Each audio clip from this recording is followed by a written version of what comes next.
Hello, I'm Jonathan Smith. I'm the lead pastor at One Church TO, and you're listening to the teaching time from our weekend gathering. We're an imperfect community of over 70 nationalities and 5 generations who are attempting to follow and shine Jesus in the Greater Toronto Area. Our vision, it's so simple. We want to help people from all walks of life know God, love people, and in turn, impact our city for good. We've designed these weekends to be meaningful, challenging, and encouraging, and I hope that's what you get from listening. Well, good morning, One Church TO. It is so good to be with you again this morning. You know what? I love baptism weekends. I just love the stories that accompany individuals getting in the tank. And so my heart was encouraged. I hope your heart was encouraged this morning as well. As Pastor Jonathan mentioned, we are going to be continuing in your Keeping It Connected series, and we're going to be looking at a really interesting side of relationships this morning, and that is the idea of comparison. And comparison is something that we all struggle with. Even Jesus' own disciples, you know, those guys that spent so much time with him, they struggled with comparison too. So we're going to take a look at one of their lives and their stories and see what we may learn from it this morning. But first, a little bit about me, I guess. My name is Jessica. I've been happily married for coming up on 12 years to my husband, Skip. We have 3 children. They are almost 9, 7, and 5. And so I was saying in the other gatherings that I call them pandemic children now because they've spent so much time together over the past year. And for the most part, they get along really, really well. But there are those moments that they love to fight with each other. I don't know if this is a reality in any homes that are in the chat right now, but I'd love to know, do your kids do this as well? Educators, grandparents, do you struggle with this reality as well? My kids, they want to compare everything against each other. They want to compare colors of cups that I give them. Last week, I overheard a conversation in which they were comparing who had the most letters in their name. And they determined by consensus that the one of them that had 7 letters in their name, well, they were the best. And the one that had 3, well, unfortunately, they were not the best. But their favorite comparison, their favorite thing to compete against is who the favorite child in our family is. Now, I'll pause and say we love our kids. We spend a lot of time with our kids, but they all have this tendency to measure our love for them based on how much we love their siblings. And so they're always arguing about this. They're always talking about it. And one time, a couple of months ago, they were talking about this, arguing.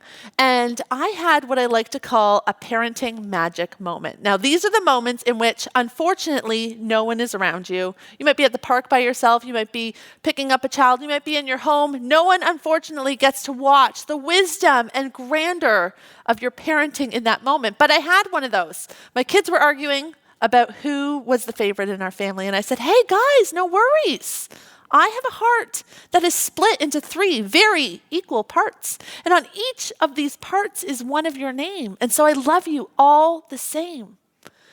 And just as I was about to give myself a pat on the back for a wonderful parenting, Jessica, one of them jumps in and says, hey mom, if you love us all the same, then whose part is at the top? See, I was thinking of more of a heart with 3 equal parts, but they had decided that it was going to be like that. And we laugh, we laugh. But the truth is that comparison is a reality of the human experience. We all struggle with it. But how we handle comparison can determine its effect on our lives. And so we need to learn to recognize when comparison is happening in our lives. Today we're going to take a look at the book of John, chapter 21, and we're going to look at a story that takes place between Jesus and a few of his disciples. I think it's going to help us understand a bit more this idea of comparison. Now, let me give you a little bit backstory. In this story, Jesus is actually appearing to his disciples after his death and resurrection. He's already been resurrected. And so he's visiting them. Let me paint the stage a little bit for you. What happens is there's this guy named Peter. Peter is a disciple of Jesus. And so Peter decides he wants to go fishing. And so a couple of the disciples say, hey, we'll go fishing with you, Peter. One of these guys is John, And Peter and John are great friends. And so Peter, John, and a few disciples get in a boat and they go out in the night and they go fishing all night. And guess what? They catch nothing. No fish at all. So I bet they're disappointed. Waste of a night, right?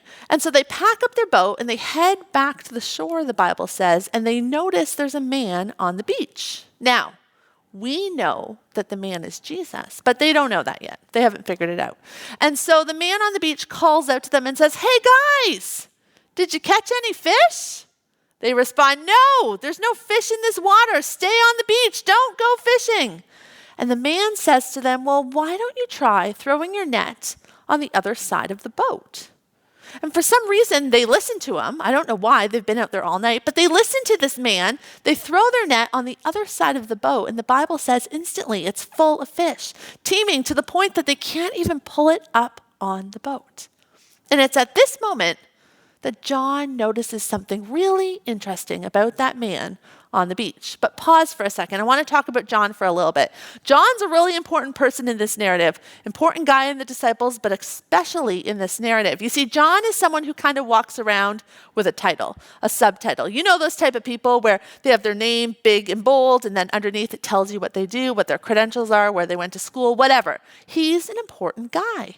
My son loves Batman, and Batman has this same thing going on. My son will watch tons of Batman movies, books, whatever. He loves Batman. Every story of Batman starts off something like this: Batman, the dark knight who protects Gotham City. You see, there's other people that keep Gotham City safe, police officers, security guards, but Batman, it is his purpose. He's the dark knight who protects Gotham City. Well, John has a very similar name, and it's this: John, the disciple whom Jesus loved. Now we look at that for a second and think, a little bit pompous, a little bit arrogant, right? Like the disciple whom Jesus loved. Well, let me let you in on a little secret. John actually is the disciple whom Jesus loved because he loved Jesus so much that he wanted even his name to point to the extravagant love of Jesus. And so John, the disciple whom Jesus loved, is on the boat. He's watching the man on the beach. They've just got a boat full of fish, and he realizes he loves Jesus, and he realizes that in that moment, these fish are a miracle from Jesus' hands.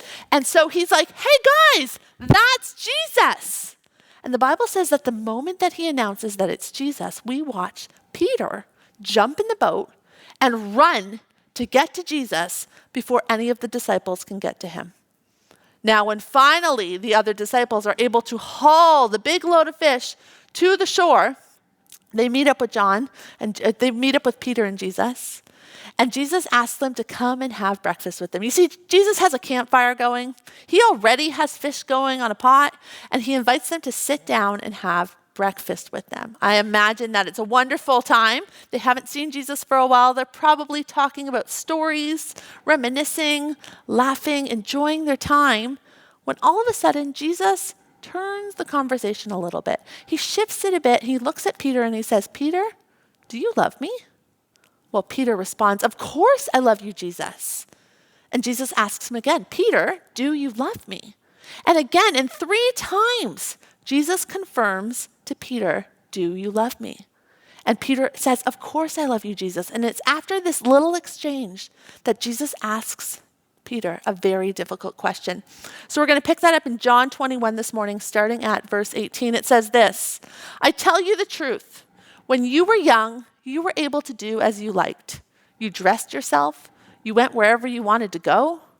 But when you are old, you will stretch out your hands, and others will dress you and take you where you don't want to go." Jesus was saying this to let Peter know by what kind of death he would glorify God. Then Jesus told him, "Follow me." Pause here for a second. Jesus right here, he is foreshadowing for Peter a martyr's death.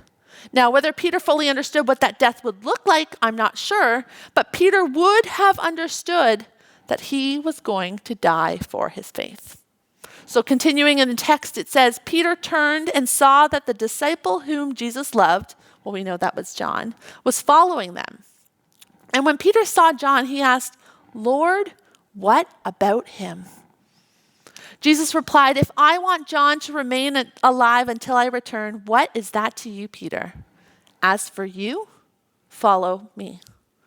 I love Jesus in this passage. He has no problem saying to Peter, stay in your own lane. I wonder sometimes if God is saying that to us when I start to look at other people's lives and compare my life against them. Jessica, stay in your own lane. We can all relate to that this morning, can't we? Our eyes start to shift to other people's lanes. We're looking at what other people are doing. And in those moments, that is where comparison can thrive. Today, we're going to look at two spots in this story. The first one being when Peter jumped out of the boat to get to Jesus right before John. And the second one was when Peter wanted to compare his life plan next to John's. And I think we're going to see here is how we allow comparison to impact us matters, because comparison will either sharpen us or it will harm us. And it does both for Peter in this story today. Now, to help us understand, brought a little pocket knife, something show and share to show you. There's a lot of features about a pocket knife. Two I want to look at today. The first is this, the knife actual part. The first is this. We have the front edge of a knife. The front edge of the knife, the purpose of that is to carve, to cut, to sharpen something. You can sharpen a pencil with the front edge of a knife. You can carve out some wood. There's so many purposes to the front edge of a knife right there. The second part I want to look at is the point of the knife. The point of that knife, well, it has one purpose. It's to stab something. It can cause huge pain. It can hurt someone drastically if you push that sharp edge, that sharp point of a pocket knife. You see, this pocket knife, it can be used both as a tool or a weapon, depending on how you are using it. And the same is true with comparisons. Comparisons in relationships can be used as a tool to make us better or a weapon to hurt us greatly. And the truth is that when comparisons are used as a tool, they can have a positive impact on our lives. We see this when Peter jumps out of the boat ahead of John. Let's remember that John was known by that statement, the one whom Jesus loved. But not only did Jesus love John, John loved Jesus. And we can also assume that John had a pretty cool gift here. He was able to discern that it was Jesus on the beach solely by his miracle. And so when John recognizes that it's Jesus on the beach, I think Peter recognizes an admirable quality in John's life. Deep love, loyalty to Jesus, maybe the gift of discernment. And this pushes Peter to action in his own life. And so though Peter wasn't the first to recognize that it was Jesus on the beach, he determines in his heart he is going to be the first to get to Jesus. And this is how comparison can be used as a tool in our lives. Now, if you've ever played a sport, you're going to understand this idea of comparison when you choose who you're going to train with. You want to train with someone, a coach or another athlete, that's actually better at the sport than you. Why? Well, when you train with them, you're going to be challenged. You're going to grow. You're going to become a better athlete. And the same is true for relationships. In Proverbs 27:17, it says this, as iron sharpens iron, so a friend sharpens a friend. And so when Peter jumps out of the boat, spurred on by his friend's love for Jesus, I think we're seeing the truth of this verse play out here. You see, Peter and John, they were really good friends. And through this friendship, through this relationship, we're watching as Peter becomes a better man, a more committed disciple. Because for a while now, Peter has been walking around with a subtitle of his own. And this is what that was, Peter, the disciple who denied Jesus. You see, 3 times Peter denied Jesus as Jesus was approaching the cross. And this denial of Jesus was a weight that Peter probably had been carrying around for quite some time. You see, he hadn't even had time to reconcile with Jesus yet. And so when Peter jumps out of that boat, spurred on by his friend John's deep love for Jesus, it's as if Peter is dropping that weight of denying Jesus and becoming more like his friend John, who has always been loyal to Jesus. You see, when we recognize good qualities in each other, these comparisons become a tool that produces growth in our lives. The truth is that others have a handle on things in their lives that I need to get a handle on in my life. Sometimes I can watch someone I respect demonstrate admirable qualities, and hey, I want to get that done in my life. I want to improve things in my life. Maybe you have a colleague who is really good at a certain aspect of your job, and that is a skill set that you want to develop in your own life. When these kind of comparisons motivate us and inspire us to change, well, this is a healthy tool, kind of like the front edge of a pocket knife sharpening something, making it better. But the problem comes when comparisons leave us feeling less than or a little bit inferior to someone else. Like maybe when someone has something that I don't have, like that fancy new phone that I really, really want, but my bank account just can't pay for it yet. Or maybe when God has decided that someone else is going to go down a path that he has not put me down. You see, when comparisons leave me feeling less than or inferior to, this is when comparisons can become a dangerous weapon. Like the point of that pocket knife piercing deeply, these comparisons can cut us greatly. And this is what we see happening, I think, when Peter sees the plan that Jesus has for his life, and he wants to look at the plan that he has for John's life as well. Peter immediately turns his attention to John and says, "But what about him?" It's almost as if Peter is doubting his calling next to John, almost if he feels a little inferior to, less than John.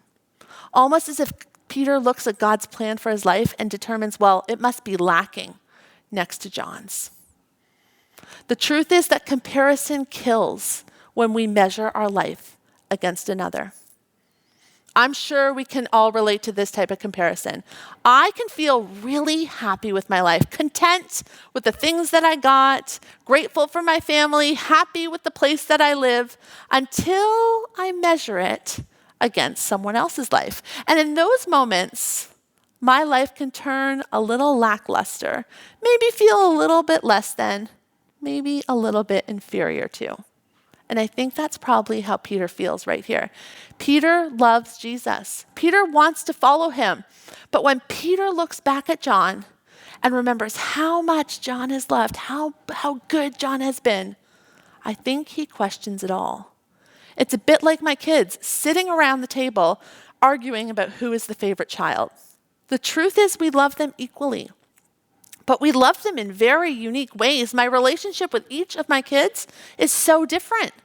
Their needs are different. And so the way that we go about meeting those needs, well, that's different. But it's the same love that we have for them.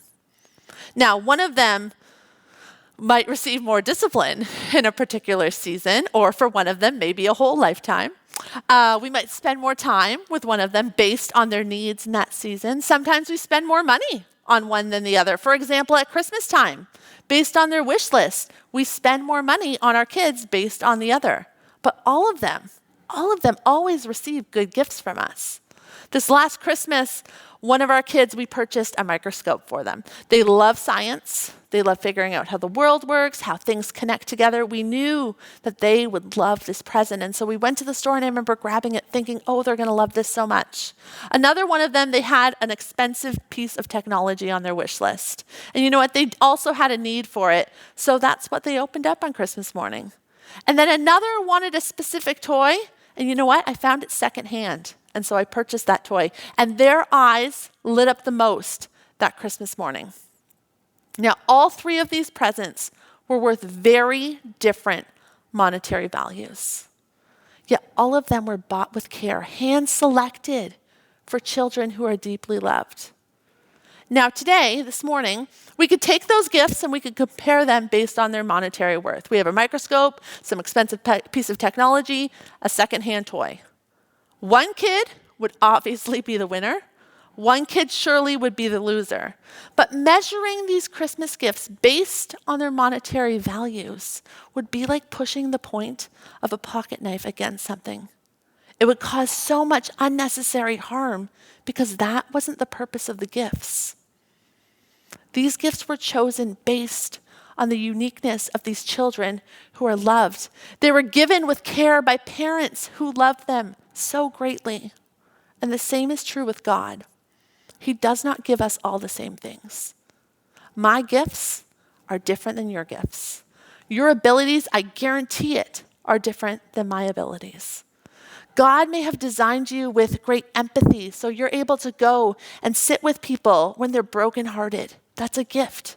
Maybe God gave you a heart that beats for injustice, that you cannot be silent when something is going wrong. That's a gift from God. Maybe God gave you wisdom that's so far beyond your years, so you could provide discernment for future generations. That's a gift from God. Maybe God gave you the creativity of an artist. That's a gift. Maybe the gift of prayer to come alongside people as they're suffering. Maybe God gave you the skills of a builder. That's a gift. The hands of a surgeon to heal. That's a gift. Maybe he gave you the patience of an educator, and we know that is a huge gift. Maybe he gave you the willing heart of a servant. Or maybe the beautiful voice of a worshiper, like GT worship this morning. Or maybe he gave you the mind of a scholar. That's not yours. That's a gift from God. You see, the gifts and callings that he places on each of our lives are always different. But they're always good because they're hand-selected by a God who deeply loves his kids. The truth is that Peter, he couldn't even dream of the good plans that God had for his life. They were so good. In such a short time, God was going to use Peter to spread the gospel and build his church. Peter would become one of the most important faith influential leaders this world would ever see. But in that moment, on that beach, around that campfire, Peter was faced with a decision. He had to decide if God's plans for his life were good. You see, God's plans for Peter's life were never meant to be measured against God's plans for John's life. They were just different. They needed to be celebrated and treasured because they were both good gifts.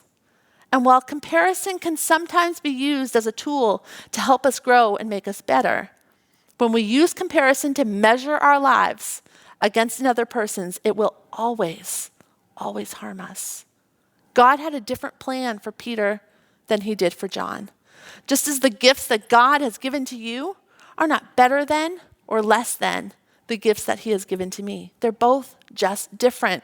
And so by comparing them based on only one criteria, which would be the human eye, that would be like taking my kids' Christmas gifts and comparing them based on their monetary value. You see, the gifts God has given to you were never meant to be compared, but rather celebrated. So next time you find yourselves comparing your life to someone else's, and let's be really honest, that's probably going to happen for both you and I later on this week, later on today, when we're scrolling through social media, looking at what everyone else is doing. I want you to start asking yourself two very simple questions. Number one, do I feel motivated and inspired to develop my abilities when I look at this person's life? Or do I feel discouraged and defeated when I look at their lives? If you're feeling motivated and inspired, that's fantastic. Keep going. Keep growing, keep watching their life, keep learning. If you're feeling motivated and inspired, well, that means this is a tool that's being used in your life. But if you feel discouraged and defeated, then you need to stop. You need to stop following that social media. You need to stop following that influencer. Stop spending all your time, your money, your energy, your thoughts on trying to become just like one person. Because if you're feeling discouraged and defeated, then comparison is being used as a weapon in your life. Proverbs 14:30 says this, "A heart at peace gives life to the body, but envy rots the bones." I'm going to paraphrase it for us today. A heart at peace is a tool for the body, but envy rots the bones. A heart at peace can only be achieved by learning to be content with God's good gifts in our lives. Envy is the deadly fruit of comparison. We need to learn to celebrate God's good gifts in our lives by calling them out in each other's lives, by saying, hey, you got the gift of encouragement. Hey, God gave you a brilliant mind. We We need to start calling these giftings out in each other's lives. We need to start celebrating what God has given to us rather than comparing them against each other. It's like the saying, if your neighbors, instead of looking at your neighbor's lawn, go and water your own. Instead of paying all your attention on somebody else's life, turn your eyes to the life that God has so graciously blessed you with. The truth is that we can learn from other people. We can be inspired to grow. But God's best for our lives is to live in contentment and celebration, to champion the gifts that He has gifted us with. Maybe for some of us today, we can relate to Peter. Maybe you've made some mistakes in your life and you're doubting your giftings this morning. You're listening to this saying, hey, Pastor Jessica, that sounds awesome, but I don't really have many giftings in my life. I want you to remember this truth. Mistakes didn't disqualify Peter from the giftings and callings that Jesus had for his life. Even though Peter had denied Jesus 3 times, there was Jesus standing on the beach calling out to him, just like Jesus calls out to each one of us. Come join me on the beach. Your mistakes don't disqualify you. Come sit with me for a while. I have great plans for your life. Will you trust me with them? Will you let me use your life and your giftings to impact this whole world? Friends, God has good plans for your life. They are different than anyone else's, and that is why they are so good, because they come from a good Father who loves you because you are His child. Would you let me pray with you this morning? God, I thank you. God, I thank you that you are a Father that gives good gifts to His kids. That every person watching this morning, God, that you have put in them such wonderful gifts, God, and I pray that we would be people that would start to recognize them, to start celebrating them in our lives and the lives that are surrounding us, God. Would you protect our hearts when we feel that need to compare our lives to other people, God? Would you protect us from that? Would you help us to recognize when we're using comparison as a weapon in our lives, God? Help keep our eyes fixed on you so that they're not looking to the right and left in other people's eyes, God. Encourage our hearts this morning. You have created us uniquely, differently than anyone else, and that is a gift, God. You are a good, good Father. Would you bless my friends this morning? In your name, amen.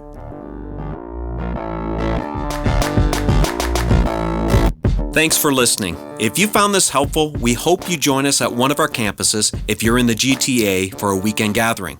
If you're listening from somewhere else in the world, we'd encourage you to join us at onechurch.to/live. We believe everyone can be a part of what Jesus is doing both in our community and in our city. So if you'd like to connect with us at a deeper level, visit us at onechurch.to/next steps. See you next time.